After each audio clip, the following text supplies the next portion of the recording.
Hey there, y'all. Welcome back to Afterthoughts. Tim Risto here. Thanks so much for joining me today. Hope your day is going great, and may God bless your day going forward from here. Listen, we've been talking a lot about the Forge movie here at Afterthoughts. Many of you I know have enjoyed that film. It's certainly one of my favorite movies by faith-based filmmakers, the Kendrick Brothers. I think it's a great film. But one thing you may or may not be aware of is that there is actually a novelization of The Forge by Chris Fabry. It's a very good book, and we're going to talk about that, and I'll give you my full book review on that today. Novelizations of films is something that's been around for a while. I've been a big fan of those. I love movies, I love books. It's a great combo, right? I can remember back in the 80s and 90s, when a new movie was coming out, usually a sci-fi film that I was looking forward to, I'd rush down to the bookstore to get the novel of the film before the film was even released. It was more commonplace back then that, they would release the novelization of the film right before the release of the film itself, usually to kind of build anticipation for the movie. It wasn't until later that changed a little bit more and releases came out after because they didn't want to spoil the storyline or something like that. But back in the day, you could go get the novel, read the storyline, kind of experience the film on paper before the movie ever came out. I loved that. I would rush down to get those at the bookstore. I've got a lot of favorites over the years. Of course, Star Wars, which I didn't pick up a first edition of this back in the day, but have read this over the years. All of the novelizations of the original 3 Star Wars films I've loved. These were always great too because not only did you get the book, but sometimes they'd have these photo pages from the movie, which pre-internet days was always cool to check out stills from the film and little making of tidbits and things like that. So favorite of mine there. Other great sci-fi films that I loved were Black Hole, not necessarily a big hit back in the day, but one that's kind of become a cult classic. Love the novelization of that. Battlestar Galactica started a whole series of films, of novels based on the TV series, but this one was actually, the movie. TV series followed. I loved then reading novels of TV series. I remember in grade school getting the Scholastic Books order form, right, and picking out books that you would order back in the day. I loved $6 Million Man, so I would pick up these. In fact, this book I picked up from a Scholastic book order back in the day. In more recent years, I've gone back and collected things for shows like Mission Impossible and stuff like that. So I love novelizations of films and TV series. Like I said, they were commonplace back in the day.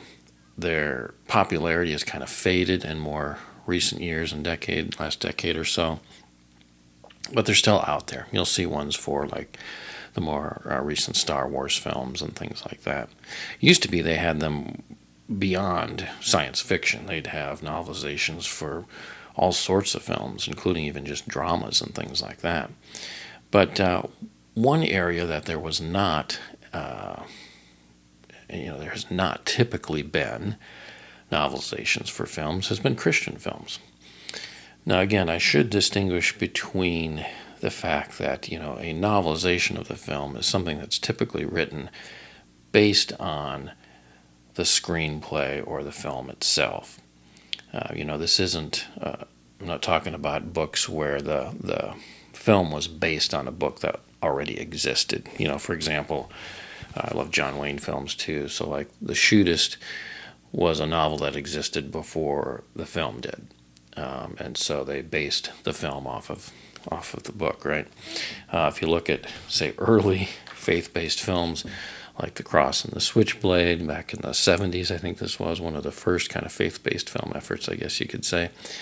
This was, based on the book, The Cross and the Switchblade by David Wilkerson. So, again, the book came first and the film. What I'm really talking about today and what we're talking about in regard to The Forge is a novelization based on a screenplay, based on a film. Came out after the film did or in conjunction with the release of the film.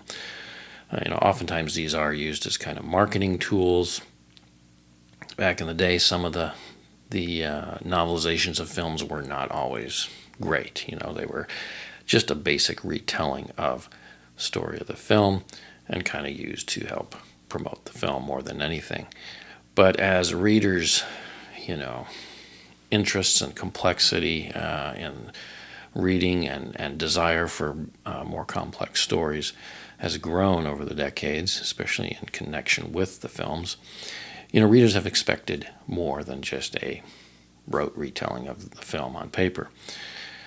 So, which brings me again back to The Forge, one of the few films or filmmakers that are working to make sure that their films have novelizations have been the Kendrick Brothers. I was kind of loosely aware of this when I saw The Forge. I knew their previous films had some novelizations available, hadn't really looked into them much.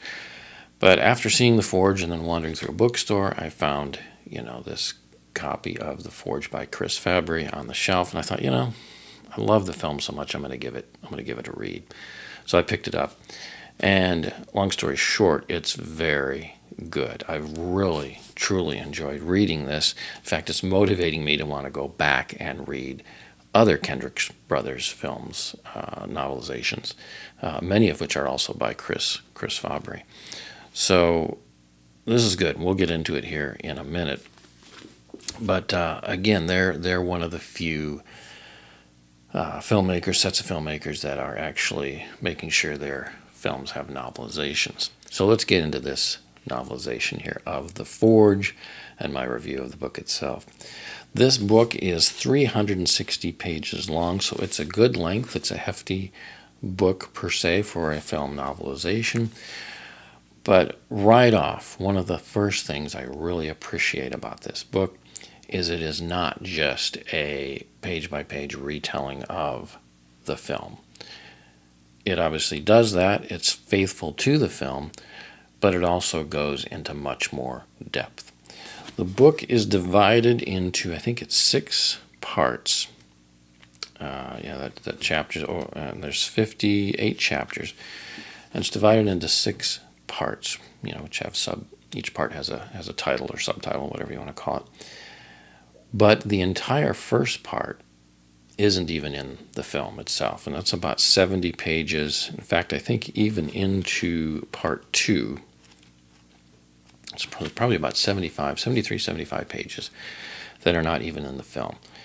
All that initial storyline of the book takes place before the film begins. So it's a wonderful backstory for the film. It adds a richness to the storyline of the film, kind of explains some things, adds some richness to the characterizations, adds some additional tension. It explains some things. It adds some things that aren't even in the film that then those things established in that first part then come to play throughout the novel itself, all the way through to the very end.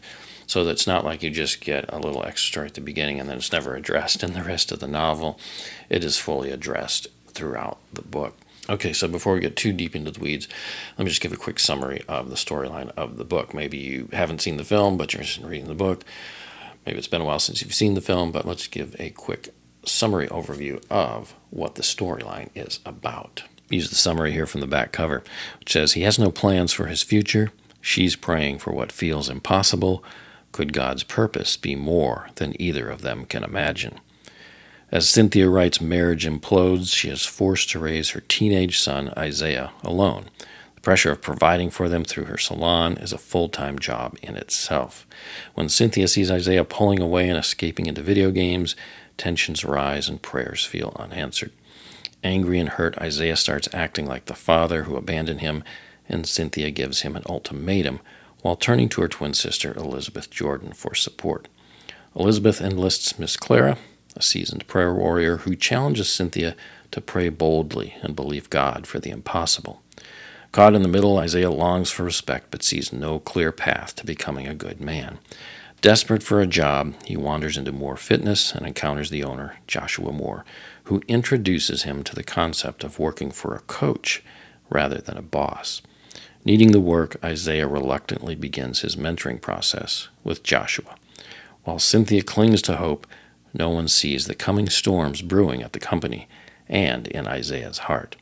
The Forge is about the power of prayer, the transformation only God can achieve, and the lasting influence one person can have on others. That is such a powerful summary of the story. This is really a great story. Again, the film is a favorite of mine, and the book is very well written. This is not Chris Fabry's first rodeo, so to speak. He's written, again, a number of novelizations from Kendrick Bros films, including Life Mark, Overcomer, and War Room. This novel, of course, and the film take place in the same universe as the War Room film, which is Kendrick Bros' probably financially most successful film. Again, there's a novelization of that, too, which, as I noted, like with the Star Wars book back in the day, they had the photos in the middle. The War Room novelization does the same thing. They've got photos, stills from the film, some behind-the-scenes stills and things like that. So I will probably do a review of the War Room novel coming up in the future too. But anyway, The Forge, again, is just really well written. Fabry knows how to craft a story, obviously staying, again, faithful to the film itself, but developing things, everything. Again, it's not just the first 70 pages that goes into extra depth. Throughout the novel, there are extra scenes or bits of dialogue, or, of course, thinking of the characters that you don't get on screen, that are threaded throughout the book. So it expands on the storyline of the film in a number of ways and keeps the things that he does establish, additional material he establishes in the first part of the book, all the way through to the end, and adds a lot of depth to the characters, a lot of moments, a lot of additional scenes that kind of connect things, help to interconnect the film as a whole, the storyline of the film as a whole. So it's very good. It's well written. It's not schmaltzy. There's not cheesy humor in here. It's a very well written book. Fabry has also written, original novels too. So he's an established and very good writer. I like his writing style. I like the way he keeps the pace moving along. I mean, this was a page turner for me. Even though I'd seen the film, I knew the story. There was enough original stuff to keep me hooked and keep me going. And the style of writing was just very good. Here's one quick example of kind of the richness of his writing that really adds to the characterization and the theme of the story itself, too. This is just one quick example. This is on page 26, so this is from that first part of the novel that, again, takes place before the storyline of the film. And this is Isaiah back in high school, and he's talking about his friend Andre, who plays on the basketball team with him and who's become very successful at what he's doing, while Isaiah is encountering all sorts of different failures and struggling. It says here, part of Isaiah was happy for Andre, but playing on that court showed him what he didn't have, what his own father hadn't given: someone who cared, someone who saw him, someone who wouldn't walk out the door.